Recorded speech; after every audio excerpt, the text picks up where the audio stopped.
Welcome, welcome, welcome. Today is Daily Cyber episode 290. Hopefully everyone's having a great week. I know it's been a busy week for myself. A lot's going on. It's kind of funny talking to different colleagues. It's been a busy week so far, and we're only going into Tuesday. So hopefully you're doing well. Today's Daily Cyber is going to be really interesting. I have Ryan Kirkley on the show, co-founder and CEO of Global Settlement, institutional settlement network for tokenization assets, stable coins, and cross-border payments. Before GSX, Ryan founded Krypton Labs, Miami-based venture studios, accelerator for AI and blockchain startups. He's also ventured a partnership and an investor in quantum software, predictive markets, and blockchain projects through roles of Outer Funds, Singularity VC, and many other. Like Ryan's career, he's built exciting multiple ventures spanning blockchain, apparel, machine learning, just so much more. So grab a coffee, grab a tea, and let's hack at it.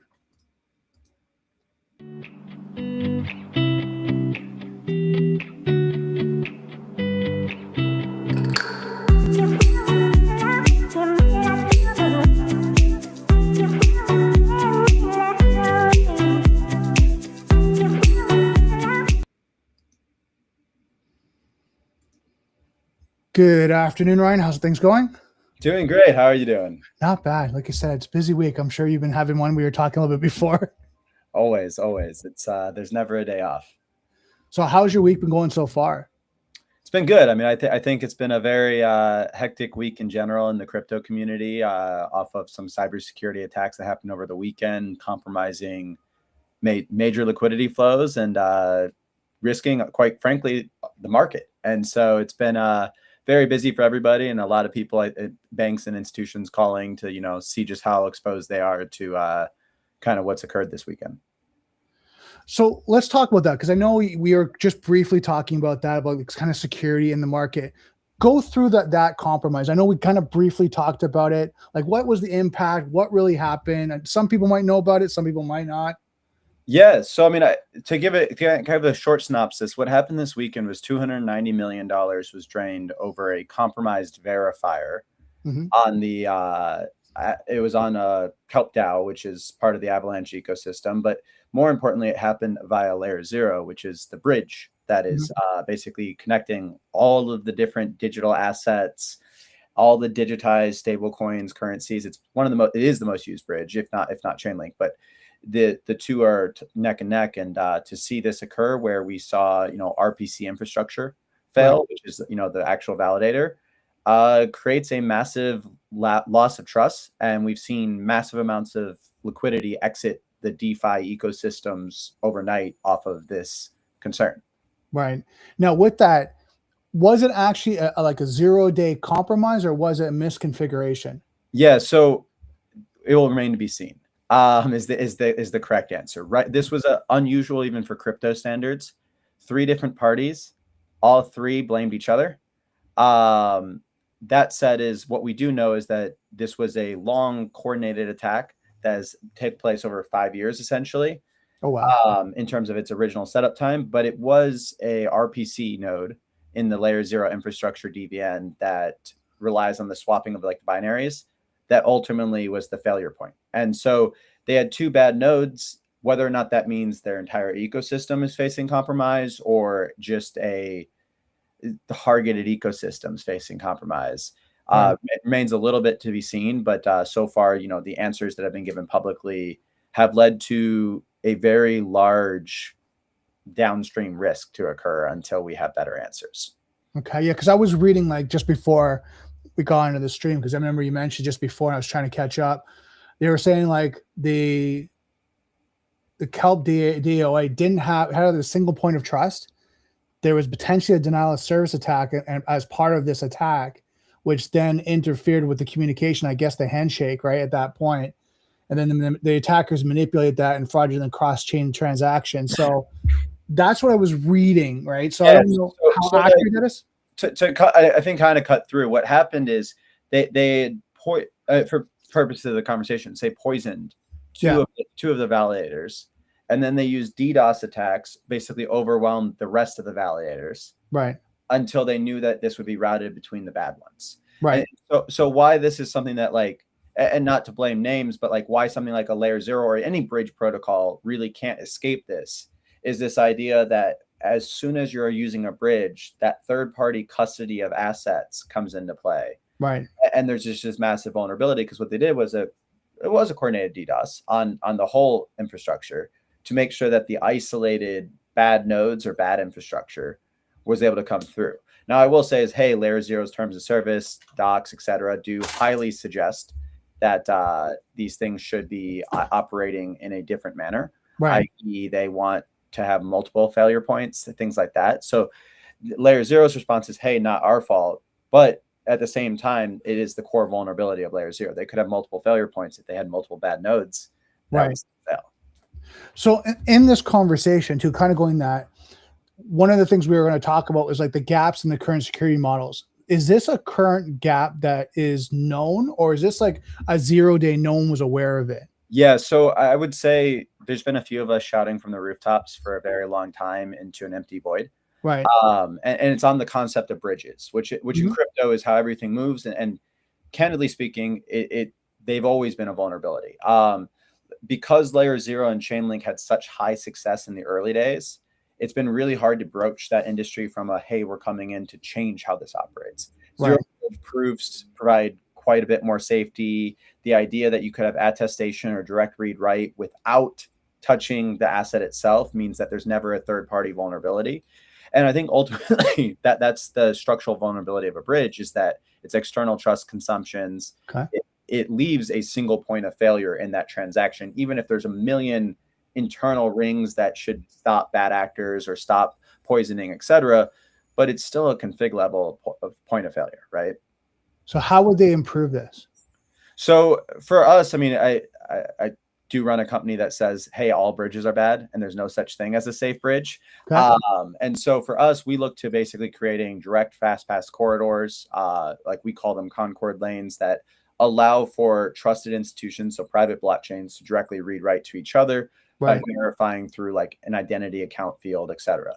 For decentralized fields, this is where zero knowledge proofs and being able to prove the current state of the old blockchain, then mathematically solve it to the other chain and execute the transaction in real time come into play. Rather than constantly trying to actually move the asset, it's a simple mint and burn on each side with a proof that validates that each side participated in the transaction properly. That way, if it failed, nothing would move. But if they get the proof it's successful, both sides move accordingly. And that's probably the safest way to kind of upgrade this. And when you look at like layer 0 announcing a new blockchain, things like that, it is definitely with eyes towards that path, but significantly far away from it actually occurring. I guess like something that we were all looking at is that the zero kind of trust with mutual, validation across both handshakes, right? That you say who you are, you say who you are. We've now confirmed that before any action is taken. Yeah, when I think this is it's the ultimate challenge with DeFi versus like TradFi is, it's one thing when you're moving $5, $10, $100, $1,000 even. Right. When you start to see, $290 million moving, you start to see billions moving in remittances, etc. You almost need to have that trusted authority that is the other side and the receiver and the handshake, so to speak. And so there is going to be, I think, some arguments in the space of in favor, maybe a little bit more centralization and a little bit less on the decentralization. Always good, because it does open this up. And I mean, this isn't the first hack. This is, one of billions of dollars in bridge hacks and exploits that have occurred over the years, from validator compromises, smart contract access controls, verification bypasses, and then DVN and RPC poisoning. And so clearly there's been a lot of ways to be able to exploit these third-party vulnerabilities. Right. And with that being said, something like, and we've got new people on here, who would be impacted by this? So if we're talking this, there's a lot of, talking about organizations and structural and configuration, and then of course the blockchain and communication, but who would be actually impacted through this, Kelp DAO? Yes. So at least on this one, the immediate impact is a little bit more isolated. And fortunately, Avalanche has isolated the keys and did an unprecedented rollback in the sense that they're basically freezing the funds and trying to recover all. The challenge to this, though, is Avalanche is a restaking platform. Kelp DAO is a restaking platform. So basically, you have people that are lending and borrowing on crypto on top Right. of crypto in these ecosystems. And when you see a failure point in the hundreds of millions, sometimes that causes a flash pan reaction that then takes out multiple layers of blockchain. I mean, that's almost every big crypto crash we've seen Right. has come from one failure leading to liquidations leading downstream. And so while I do think we avoided a lot of the financial concerns, now we're at the point of how many different chains rely on bridges. So there's 13 chains that literally have this exact mechanism that are vulnerable. I mean, we're talking over 20 billion or so in assets in that regard. Then we have everyone that uses bridges, period, as a workaround solution. And there's a reason why most institutions haven't gone down the bridge route yet. It's because exactly this. There's no way for them to guarantee safety, which means that they're very skeptical to use. That said, is you have every crypto exchange, you have every major wallet provider, you have every major crypto holder. This has been the way to move crypto across different ecosystems 24/7. If you're moving money from the United States to Asia, you're probably at some point converting from your USDC to USDT, and you may be going from ETH to Tron as a blockchain. When you do that, you're functionally using a bridge, and that is once again this vulnerability. And so almost every crypto user, I think, right now has a level of exposure that they should be concerned about. And then what should they do at this point? Like what I'm hearing right now is like the house is on fire, right? Like the stock exchange is going, everyone must sell, get your money under your mattress kind of thing, right? That's what I'm hearing. I know that's not true, but I mean, I view this much like Versal in that regard. And how that hack played out over the weekend as well is, there was a moment in time where I think everybody felt like the house was on fire. Right. Hey, there's 24 to 48 hours of kind of an unknown certainty. Now, the benefit with these kind of attacks and a DDoS attack of this magnitude, it's expensive. Right. It's not going to be able to target a small user today. It does provide a vulnerability to the small user, but it does. Hey, in the next 48, the last 48 hours, we were waiting to see, will Avalanche roll back the chain and do something unprecedented, taking a decentralized chain and taking custody. They did. Right. So while it reduces the financial impact and it's kind of that too big to fail mantra, it now exposes the entire integrity of Avalanche in the sense of, okay, I think most users are going to be fine with the fact that they voted to stop this. This was a too big to fail moment.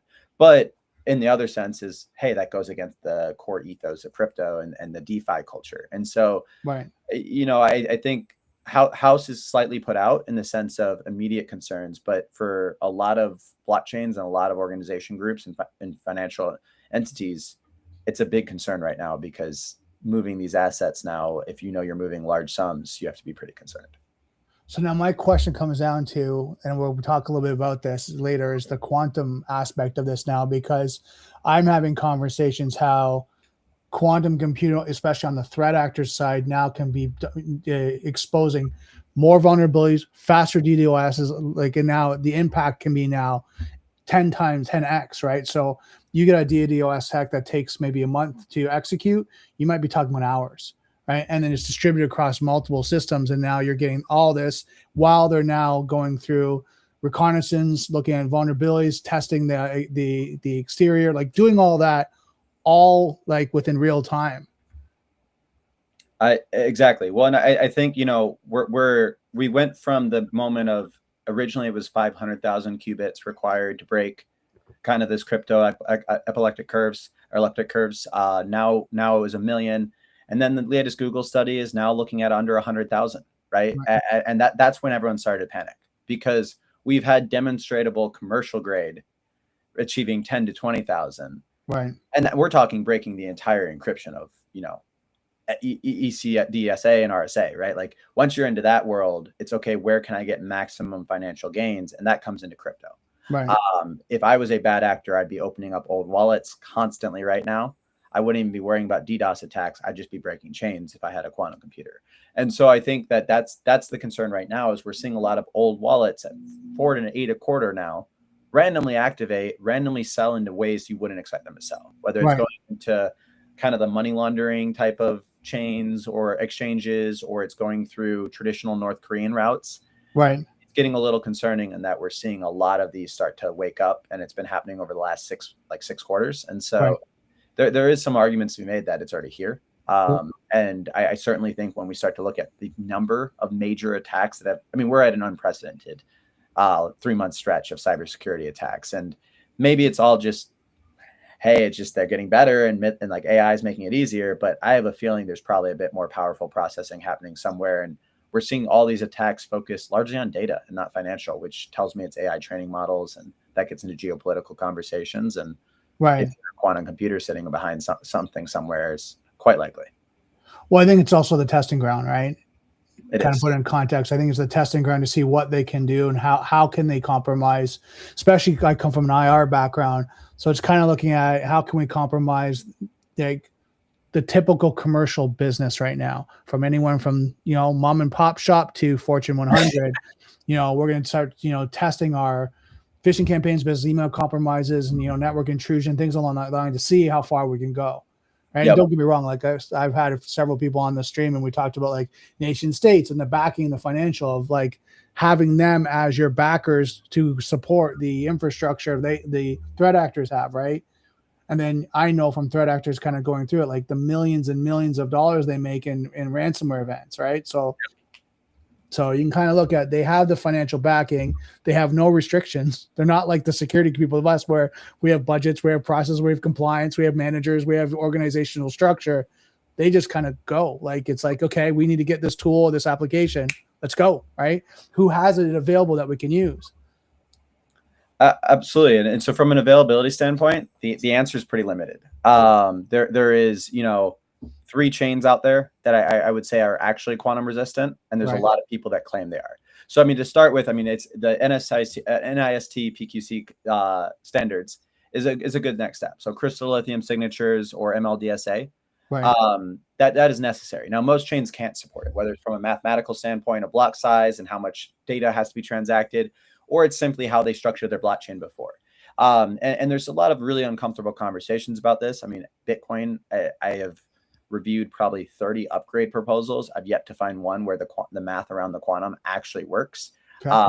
And so while they say, oh, we have ideas, they're just ideas. Right. And so what we talk to banks about, what we talk to governments about is pick a natively quantum resistant blockchain. Right. There's nothing you can say that will be quantum proof forever, especially if we start getting into the millions of qubits, right? It's going to become an evolving world of chaos. That said is, there's a lot of ways to protect the assets and protect the encryption flows there. I mean, what we're seeing right now is, that concern over, harvest now, decrypt later, and how does data policy held, how are financial records held, how are passwords held, and then, what are you doing with like long-lived secrets and kind of the inventory management side. And so that's where, like, for us being a quantum resistant chain, we're hyper aware of the cybersecurity requirements required of just our internal actors. Right. And making sure that we are keeping, all of our codes, all of our keys, everything offline, off note takers, off AI, off any cloud infrastructure, et cetera. Because the moment it hits, there's no chance it's gone. Right. And so that's really where we're looking at is, doing this up front. And then for everybody, it's go hybrid now. The signing structure can't just be classical signs. You have to be picking and choosing. I think that's we're seeing crypto start to panic. Right. But unfortunately, for most of these chains, they just simply aren't ready. Right. It's kind of interesting, like as you talked about, like the technology, right? It's always evolving, right? The infrastructure, the applications, the coding always has to evolve, right? Especially as we get AI is evolving, quantum computers evolving, so they have to keep up with the times. I almost think of it as like Blockbuster, right? Blockbuster didn't think about Netflix and no one's going to watch movies like that and they're going to stream. They're going to want a DVD. And now where's Blockbusters? I think there's only one left, right? Yeah, I think a lot of people had this like illusion that if the quantum happens, they'll go after banks first, they'll go after governments first. But the reality is that crypto got too big for itself. And if I go after JP Morgan, they're going to close their entire online banking system. Will it be annoying to everybody? Absolutely. But they do have a paper ledger system and they do have, 1028-bit encryption and 2048 even possibly, that they can go and basically send manual messages one by one, do the accounting the hard way and go kind of old school. Whereas crypto, you could have losses in the hundreds of billions of dollars overnight before people even realize what happened. And that's the big difference is there's a lot more to siphon realistically in any Q-day model that you kind of play out. True. No, it's very true. Any other gaps that you can see right now? Yeah, I mean, I think the bridging is a gap. Yeah. Quantum resistant is a gap. The signature is a gap. The next gap that needs to be talked about, though, is the centralization of kind of the exchanges and where people are going on ramp and off ramp. And I think that's always been the problem in crypto is, do you trust the actors on every side, and how do you know which actors to trust? Right. Do I know, like, if I have my money on Coinbase, do I know that they're secure? Maybe, but like, I probably don't know what actions they're taking internally. I don't know how they host their wallets. And it gets incredibly complex, right? We're trusting people with things that can be hacked that easy. Kelp DAO had a very long security section of their white paper and documents.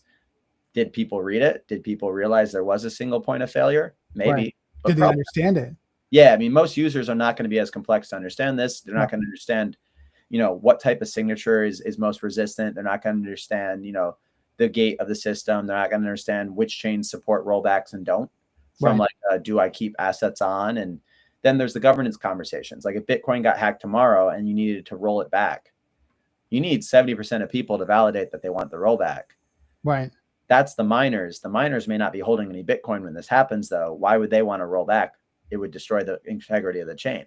Right. And so it's like that's the problem, is you might have competing governance decisions around this, which I think is also a pretty big concern. Yeah, it's kind of scary too, right? Because I mean, when I look at the market, I mean, you have all different people investing into crypto right now. People that have long-term knowledge and experience of the industry, blockchain, understand cryptography and crypto investments, DeFi investments and coins and like all that, to people are just trying to get in to hold something because they think Ethereum, right, Bitcoin or anything is going to be something that they should hold just in case because they saw it right? So I think it's sad, like, and I'm saying this on a user base, I think it's sad because the people that are going into that could lose their money quickly, it's pretty high, and they just don't understand it, right? They don't understand the technology.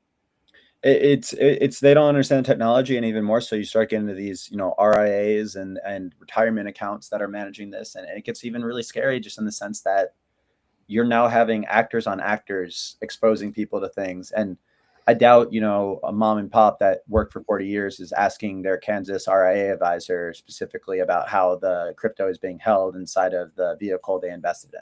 Right. And I can tell you right now, a lot of these digital asset treasuries do not have a chief security officer. We're spun up out of the blue, are reliant on very centralized holders that create massive risk to one particular place. And I think that could ultimately be a very dangerous spot on the entire equation.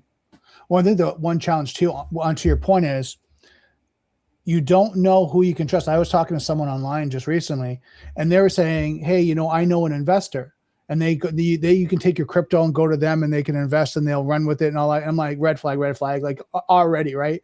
Why would I give my crypto to someone else to actually go and invest it? Like, hold on. Like, and then when I started to do the deep dive, open source intelligence on the person, I realized all their profiles were just created. Their website was just created like a month ago. Like, everything was just spun up. Like, okay, like all red flags.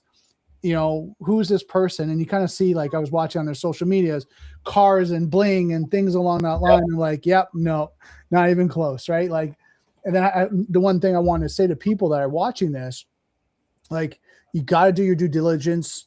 Like, if you're playing in this market and you're starting out with, and I mean, we're talking millions and millions of dollars, but if you're starting with thousands of dollars, like, you got to go slow. You got to understand it. You have to have the professionals like Ryan or someone that you can talk to understand it before you invest it, because you can lose. And now I've heard this years ago where people lost thousands of dollars. They put some of their life savings in it because they thought, I'm just going to do it. And all of a sudden something happened. Right. I mean, I have a good friend that, I been in this space for years, and going through and trusted entities, trusted groups, even a verified passport of a, important financial institution kind of person, right? Like, all these things checked out boxes, an AI on a Zoom call that was like a real face that looked like the guy. And then you get into like the final stages, and it's like, they might send you a link to click. Right. Instantly, $300,000 is gone because you clicked the link into your wallet, right? Like, or you scanned a QR code, or all these little simple things. Now it gets even scarier when you start talking like, does someone 0-day your phone? Does someone get into your phone through other actions, whether it's an app download or a photo, etc.? But all of a sudden, you're exposing yourself to massive vulnerability. The other side of crypto that is also can be scary if you don't have a third party managing your assets is, like, does someone just show up with a gun and say, transfer all your crypto to me? And so what you see is like most people in crypto, like, like for me, I don't have actual custody of my assets, right? Like I make sure that I have multi-sig approval. Anyone that wants to come after me, good luck. I can't do anything, right? Like it wouldn't be possible. Whereas, other people, they've been held at gunpoint, they've been killed, they've been, tortured over this. And it's a terrifying world when you start to think about, this is why banks exist. This is why people stopped putting money under their mattresses in the 1800s was, home burglaries were a thing. And I think that's the thing that we also have to kind of adjust for is, sovereignty and control versus safety. And that's kind of always the balancing act that I think we play in the space. 100%. I think the one I remember, there was an influencer, right, and he was on social media and talking about how much cryptocurrency and, bringing the cars and the money and doing all that. And yeah, I think it was the Russian, from what I understand, people can correct me if I'm wrong, they see this. I think it was some kind of Russian group went after them and then beat him up, took his cryptocurrency. And then he was like, you kind of learn, like the Kardashians, I'll use that as an example. They got robbed too, right? With all their jewelry. Like it's just something you got to be very careful of. Like you said, having layers of in-depth security controls that, even if it did come to that point, it's like, there's nothing you guys can do. Like I say this is personally, I probably experience anywhere between 100 to 300 attacks on my socials, on my personal stuff, on my accounts per week. Right. Now that may be because they're going, and decent following on socials, have, a couple 100,000 followers across all platforms. And obviously that becomes kind of a target on your back, but then you go a second layer and it's okay. They're going after me, but then they create fake profiles of me. They create fake accounts of me. And because I'm known and I'm safe in the industry, they reach out saying, hey, want to catch up, want us to capture a meeting. And so then you get all these different failure points. And I think that's what we're really seeing in crypto is a lot of complex social engineering. Right. Even if we just remove the infrastructure vulnerabilities, a lot of this is social engineering. They hack your Telegram and then they go and message all your contacts for a quick catch-up call. And the moment you click that, you've just downloaded something onto your phone that can get into your wallets, drain you, et cetera. Right. And so I think we're really seeing a switch where it's like, hey, I don't click links anymore. I make sure every link someone sends me goes through a scanner and I don't have my wallet on my phone. I don't have my wallet on my primary laptop. These things exist in devices where that's the only purpose for them. Yeah. And that's, I think, something that, not many people are going to do. I think that's becoming more prevalent as we get more into the technology age. I mean, I'm seeing this more on my side as you have infrastructures and businesses and corporations. It's like fully supported by IT, desktop, laptop, smart devices. I mean, they can't live without it. If they went, dark with no electricity, to them survive in business would be very complicated and hard to kind of go pen and paper for a week, right? Even a couple hours, some of them, right? Because a lot of it is software based. So what you're saying is, I think is started in the industry, is now expanding. I think it's becoming more challenging because now the tools on the threat actor side are growing and becoming more, because remember, social engineering. Like you used to, hi, Mr. Kirkley. You're like, okay, this is a phishing campaign. Why no one calls me that? I know that it calls me that. What is this? Misspelled names, signatures different from the email, like all that stuff. Now it's not like that because they're putting it through AI. It's now profiling you. It's you looking at your verbiage, looking at what you do, your activities, and saying, hey, I know, hey, Ryan, you go to golf. Here's actually a golf promotion that we're having today. And you're like, now it's close to something you'd actually click on. Well, and I think this is where AI gets scary, and also just like the maturity of these hackers and everything is, I liken it to when, doing security work and like government work. Yeah. Okay. Like very, very, very locked down, very, you had a separate authenticator device, you had multiple key cards, you had multiple QSAs, like there was a lot of different protections on things. Now it's like, if you work in a crypto organization, everybody has to have that. Right. Anybody that has access to even a GitHub has to have it, a Git book, anyone that can publish, anyone that and so now all of a sudden the organizational infrastructure that needs for security has gone up. Then you start to expand it further down the line though. It's everybody in their email probably has bought crypto from Coinbase, probably because Coinbase leaked all of their emails, probably have now gotten emails from Coinbase TM with a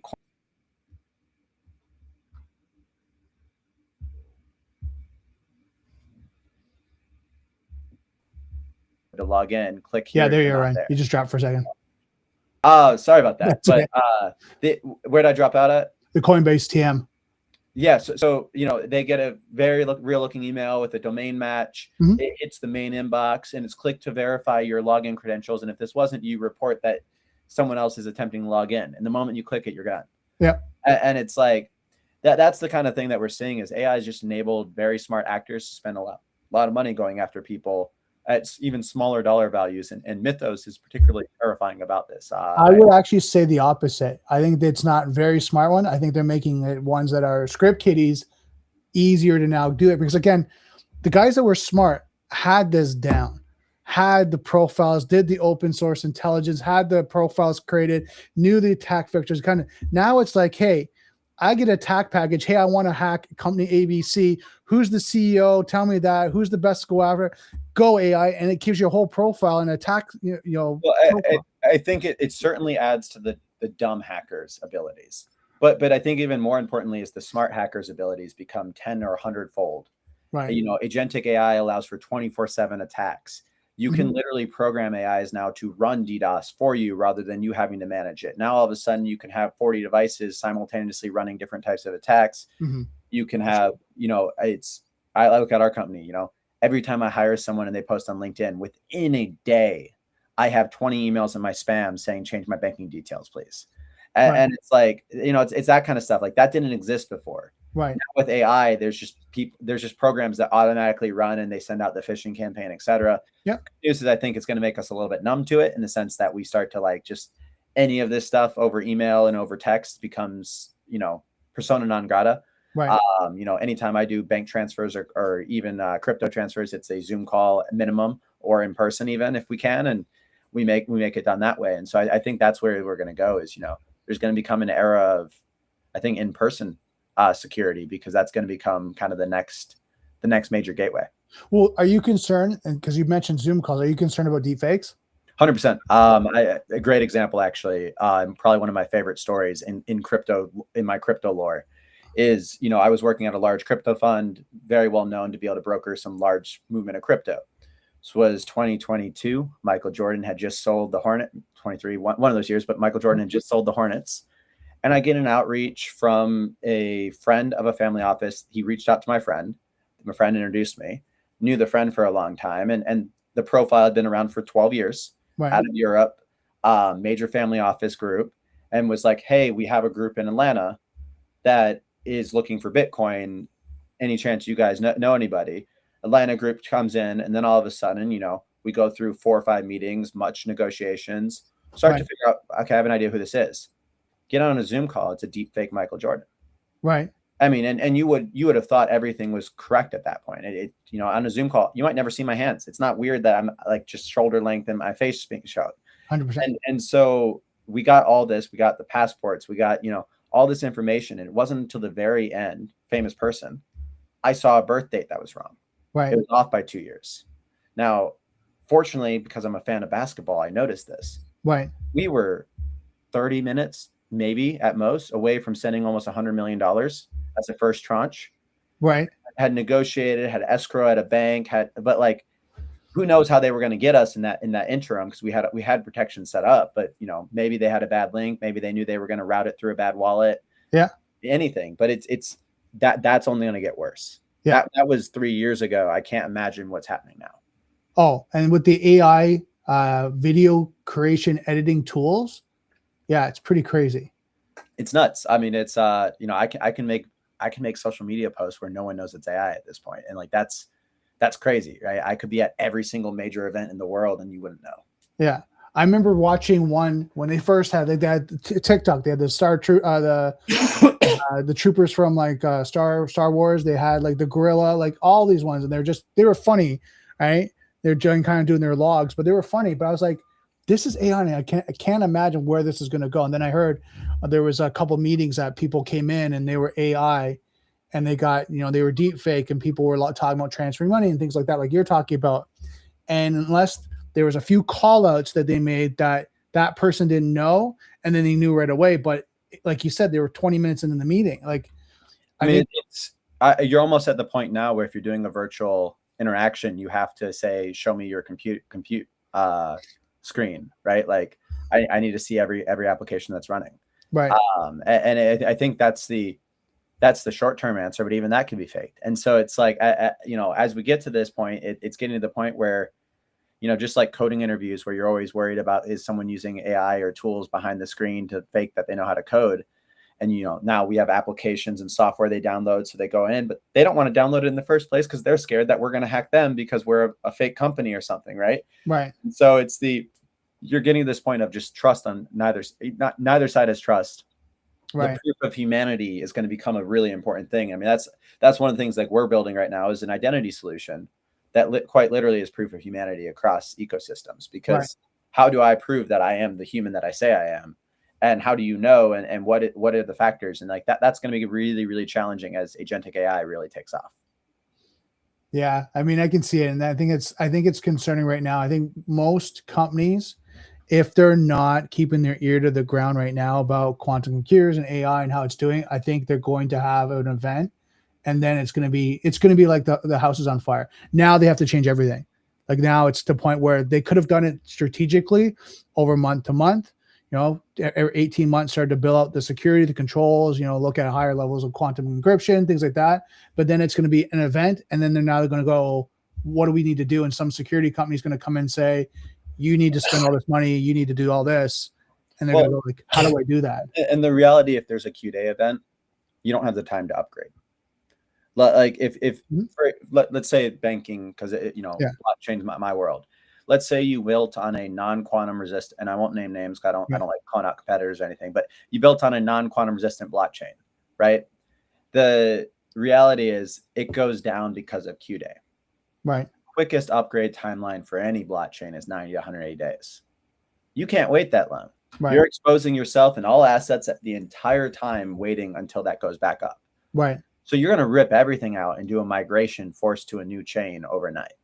And I mean, that's something like we quite literally are building for is how do we do overnight migrations from other chains when Q-Day occurs? Right. Because I know what's going to happen is my phone's going to start ringing 24/7 off the hook globally as this occurs, because there is 2 to 3 options in the space to be able to kind of upgrade quickly and bring your data in. And, the timelines to go live will be 24, 48 hours. People can't have their banking down for days, weeks, et cetera. The world will stop. Right. You'll have chaos, you'll have violence. And so that's where it's, I think there's going to be and that's just one industry. That's going to be across every industry. Everybody's going to be rapidly going. And I mean, you got Google saying it's 2029. The US government said 2035. Germany just issued a 2028 guidance. It's only getting shorter. And with AI, I think it's only more and more likely we figure out ways to solve the qubit problem faster and faster as AI assists. And it's like at some point this is going to happen. And I think, my answer to everybody is quantum encryption and quantum security has to be a 2026 number one priority, not a 2027, not a 2028, because once it happens, even if you're halfway through an upgrade, they have everything at that point. It's everything's harvested, everything's done, and no amount of upgrades is going to fix it. You're going to have to reset. Right. So in that being said, what are you recommending organizations to look at when it comes to quantum risk and the quantum infrastructure? Yeah, so I mean, I think first and foremost, it's how are you encrypting? And this is the crystal lithium signature. This is breaking out of kind of traditional encryption. This is blockchain. There are. I mean, it's candidly, I think there's not many options that there is available in the space across. Now, this blockchain can be file storage. There's quantum resistant file storage blockchains. This can be transaction layer. This can be all the way over to how are we encrypting our own data and our customers' data. But the reality is until people start to take, this data harvesting seriously, people aren't realizing that. I think there's geopolitical actors hacking purely for AI training models and inference data. Right. And I mean, at large scales, I mean, the Versal attack, it's weird that there was no financial losses that have been reported so far. Tells me it was a data play, right? And now, will there be secondary effects with financial losses? Absolutely. But more than likely, the original intent was to scrape all the data. So now all of a sudden you can train a model on it. Right. And you start to play that out over and over again. And so I think it's encrypt everything. it's 2FA, it's proof of humanity. It is moving into, as weird as this sounds, I think you have to move into the ability to run offline unless you are fully and entirely quantum resistant. Right. And I think that's something that people want to know is kind of the layers of quantum, because I mean, you look at, and you're talking about specifically data in motion, data at rest, right? Data in use, Yep. like all those areas of data can be exposed. So the question comes down to like, how are you going to wrap quantum around those different areas where data is, right? Yeah. So I mean, like, give you context of how it works on our blockchain. Everything is sent so that we have a couple of different ways that we provide quantum security. First, we use proofs at every layer we can. And we use this through lattice protocol, lattice transfer protocol, which is basically this idea that, you know, we're solving multitudes at once and being able to just factor up and down. And that already makes the encryption part that much harder. Right. Then on each side of the transaction, to provide the answer to the proof that is created through that lattice transfer protocol, we have a crystal lithium signature.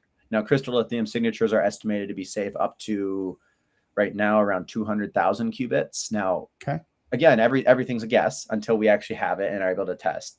But, you know, at the very least, that puts you in fighting range. Now, there's signatures that are much, much bigger that can then be gated behind, you know, 1 million qubits, 10 million qubits, etc. But every time you take that step up. And so to me, it's the either you have to plan on being encrypted on every end on a blockchain that is able to take both data storage, you have to have a financial storage, you have to have password security, and then you have to have 2FAs to even get into these signature keys and these rotating QPCs that largely have to exist in person. I mean, for lack of a better term, almost a SCIF, right? You need to have this environment that is incredibly secure, that is a hardwired, hard line to the internet, that, you know, that's the way to guarantee security. And I think a lot of people aren't close to that yet, which means that I think for someone that has done zero quantum proofing, the answer right now is you need to prepare for both worlds. One where you get your quantum upgrade done in time, and the other where you might have a complete rollback into like 1980s business, 1970s business. And what does that look like? Filing cabinet. You mean? Yeah. See, you know, it is a reality is, you know, no one might have access to their emails. Google Drives could be completely down for you. You might not have access to your Azure, your AWS, you know, you could have zero access. And how many people have even printed off their internal documents once? Like I mean, we talk to startups that have no money for these kind of upgrades. Like, it's exactly that. It's like, you know, I make sure that every document we generate, I literally have a file cabinet sitting right next to me that's filled with, you know, thousands of pages of paper, but it's that way. At least if worst case happens, I can rescan these things and I still have access to all the stuff we've done. Right. I think the other challenge, and I mean, just brainstorm with you, is the cross relationship with your customers, your clients, your partners have to be at the same level, especially when you're doing communication. If you're doing your own storage and data, that's fine. You can have your own isolated environment doing quantum. But if you're trying to do communication and it's not at the same level, you're not using the same protocol, you know, you're going to have issues. And I think this has been probably our toughest part about building, and what's both risen our costs, but also the, you know, I'm sure my engineers roll their eyes at me constantly, but I'm always there to remind them, it's exactly that. Your weakest point of failure is going to be where you're exploited. So for us, we're building a global blockchain settlement system that interacts with central banks, regular banks. It interacts with DIDs, interacts with other blockchains. And so we have to basically provide at every endpoint, whether it's an SDK, an API, a bridge, et cetera, a quantum wrapper into each spot. Right. We have to be prepared to reject transactions when we know it's a bad actor. We have to be prepared to know that our cloud infrastructure that hosts our entire blockchain is going to be under attack. So, okay, it is, you know, which cloud provider is already upgrading itself, is already running with the best security, which wallet providers, if any, are quantum resistant themselves today, which exchanges are ready. And like, you basically have to evaluate your model off of, you know, today we're supporting everybody, but if Q day happens, all of a sudden we might only be able to run our internal builds and everything that we've custom built. And so for us, we've started to build a lot of things from scratch, where I think everybody else has always taken a partner. But the only way I can tell a government trust us is, hey, we actually control everything.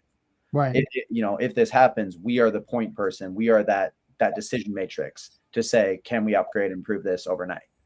Right. But like I said, I think the challenge is, like you said, your lowest common denominator.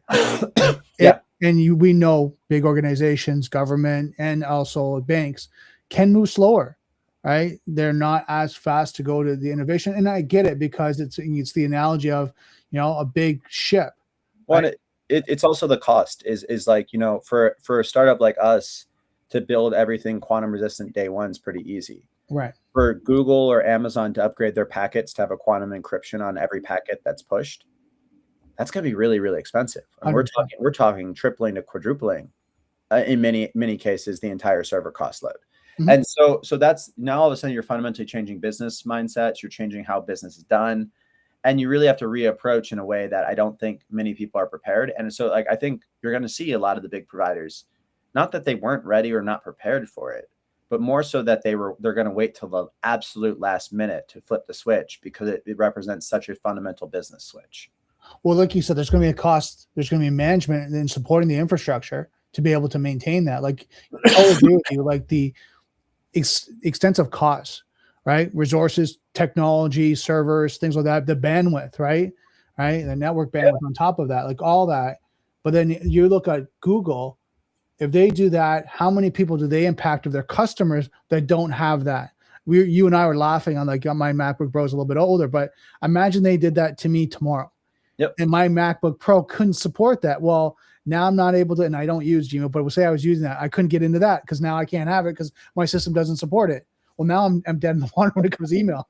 We're getting into, I mean, it's like even Moore's law with the principle of how fast like things go, right? It's going to be, we're going to see NVIDIA chips that are 2 years old not be able to support the weight load, right? We're going to see entire cloud server farms go down. Right. Because that overload and the overheating and just the immediate storage switch, and you're gonna have all the load management, and then you also have all the personal devices, and then on top of that you have bandwidth, and that's all of a sudden we're gonna be sending 3 to 4 times the amount of bandwidth just like that globally. Yeah. We're not prepared to support that. I mean, it's I live in a 30-story building, and you see on this call that my internet randomly goes out at 5:40. Why is that? It's because everyone's turning on Netflix right now, right? Like, right. We still have these problems in Miami. We're going to have these problems globally at scales you can't even imagine. I mean, think about Africa, think about the Middle East, think about Southeast Asia, where internet is still rather new to a lot of areas. Right. Their internets don't have fiber. They don't have the ability to send that much bandwidth, and so all of a sudden they're still equally exposed to bad actors because they just simply can't upgrade. And so there has to be hybrid models, and there has to be, and I think the race right now is how do we support that second layer of tech users, the people that aren't going to be on the fastest Wi-Fi, fastest internet, fastest servers, et cetera. Right. And to incorporate that cost into their budget, like you're talking about. Like, it's not like, hey, here's your upgrade, it's $20,000 a year. Okay, you're good. Some of them with the infrastructure and global organizations, we're talking millions, tens of millions of dollars, right? With multiple locations, servers, and they're looking the bandwidth, the internet, their applications, all that is going to have to be upgraded. And some of them have custom code and custom applications.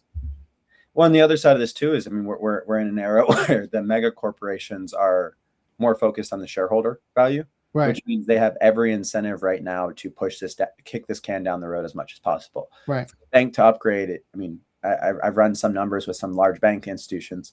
It's often 100 million plus. Right. It's every single terminal has to be upgraded. Right. And I mean, it can range even into the billions of dollars for. I mean, I can't even imagine what an Amazon or a Zura would look like. Right. And that's really hard because you have a financial incentive to do the opposite of the right thing right now. Right. Even though we all know eventually it's coming downstream. Well, the other thing too is the point of this, and just again thinking out loud, is the hardware on the common enterprise level environment doesn't support currently a quantum. So if they flip the switch, then the servers don't support the hardware. Now you're going to have a flux of now purchasing hardware to get it support. I remember the Y2K. Oh my God, the clocks are not going to turn over, and all this hardware and software and that.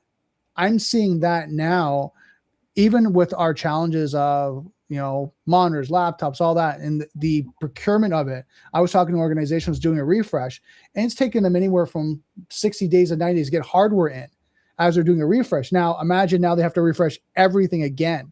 Yep. everything all at once. I mean, and then you even have there's a scarier, and I won't claim to be technically sufficient enough in all the coding reasons why this happens, but when you actually run what quantum computers are capable of, Right. it breaks every C++ based language. Okay. Because they're able to simultaneously go at both sides, right? That's the whole point of quantum. It goes after A, it goes after B, it goes after 0, it goes after 1. And so all of a sudden, it's just a code level. Right. You're able to create like 0-day attacks into the code off of the fact that you can just break the way it's communicated. And that's going to be kind of the next stage too, is like, how do we upgrade our programming languages to be able to strengthen and secure and even just beyond the data layer transference. And like, I have a feeling you're going to see a lot more locally hosted servers and things like that, because you just want things that aren't online. You want things that can only be accessed in your office location, things like that. And I think that's the next steps. And it's a world, I think, it's funny enough, is in 2005, we were better prepared for Q-Day than we are today. And that's a effect of cloud compute and how cheap it got. Well, I think the one thing that we were seeing, and over the last, say, 5 years, more organizations was going to cloud because it was more infrastructure service, platform as a software as a service. Okay, we can get up in the infrastructure, less management, less resorts. They have the hardware. We're good. They can support everything. It's a little bit more cost effective, but we have to look at scalability and bandwidth. But like you said, for security now, it's like, okay, hold on. Now we got to bring it back in house. Yep. No, I mean, I think that's the terrifying reality that we sit in today. Right. Is how do you handle that? Yeah, you don't is the answer right now. And it's we've talked to a lot of really, really great, smart people and some of the best quantum researchers. And, there's always a person that's willing to sell you the snake oil saying, I have the fix. But until the event happens, do you really have it? Right. Oh, true. Now, I know we're coming up on time. Any closing takeaways, any thoughts, any recommendations for anyone that's kind of watching this right now? I know we covered a lot of information. Yeah. Well, I mean, I think kind of I would say to everybody is that you should start thinking about, if you're in crypto, how do you get around bridges and who's building it? I mean, right now quite frankly, there is one, and it's me. The other side of it though is, the quantum there's a lot of people building, but it is, are you already working with them? Are you already talking to them? There's multitudes of ways to increase your quantum resistance, increase your data security, et cetera. And even more importantly is, I think you have to change what you think vulnerabilities are. Data is king now, inferencing and things like that. It's not even just the financials you have to be worried about. It is your consumer information. It is your data. It's the entire way your organization is structured. Every document that's ever been created is now valuable to AI.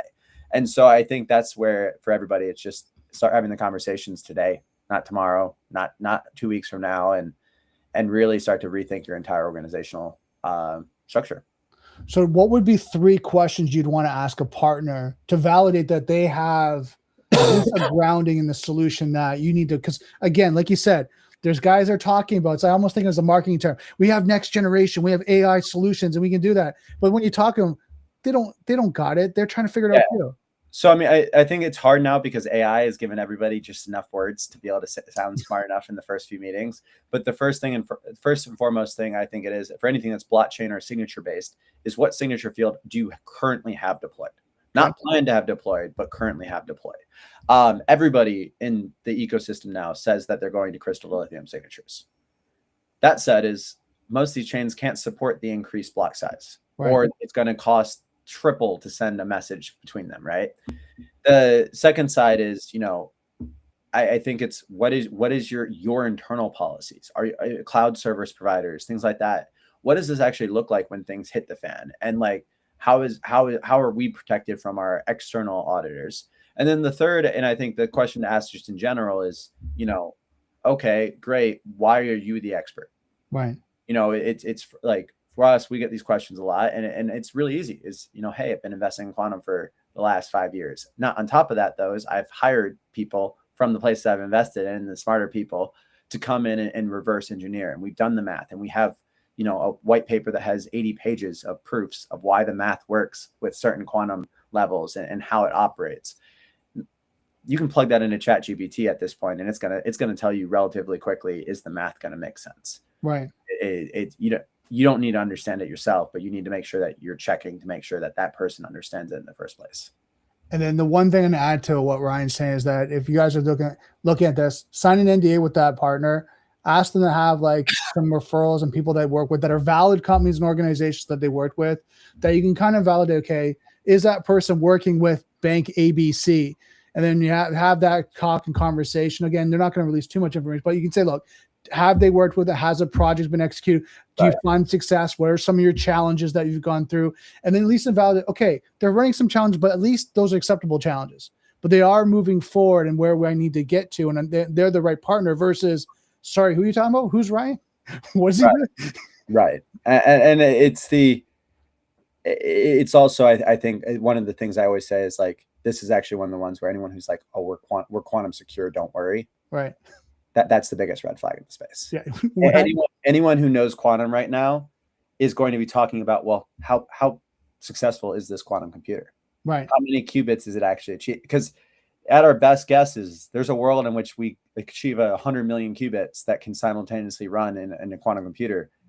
I don't think there's anyone that's found a way to be secure in that environment.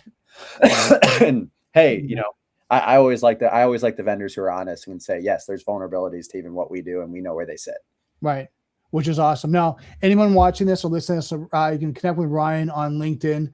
Check out my YouTube video. Check out where he is. You can see the link here. It's linkedin.com/in/Ryan Kirkley.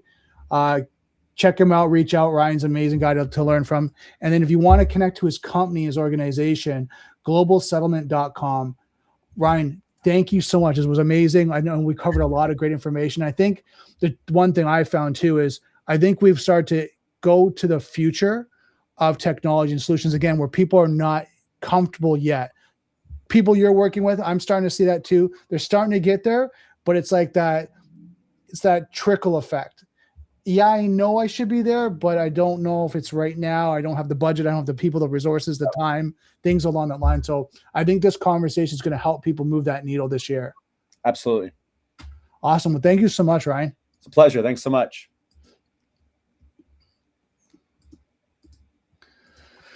So great conversation, Ryan. I know we covered a lot of information. Guys, re-watch this episode, re-listen to it, going over and over again. Ryan covered a lot of great information when it comes to AI, quantum, what you need to know about how you're going to at least roadmap and strategize your quantum journey this year, right? What does that look like? What do you need to look at? And then reach out to people like Ryan to say, okay, look, I'm thinking this. Here's my roadmap.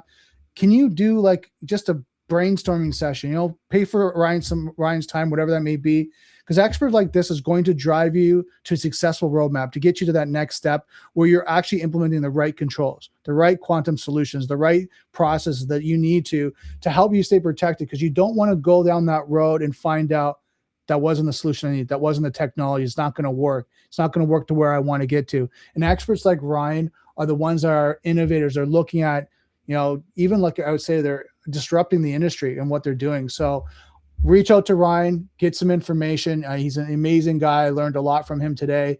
And like I said, keep watching this. So thank you so much for watching Daily Cyber and listening to it. Don't forget, software's hackable, being connected is vulnerable. I'll see you next Daily Cyber.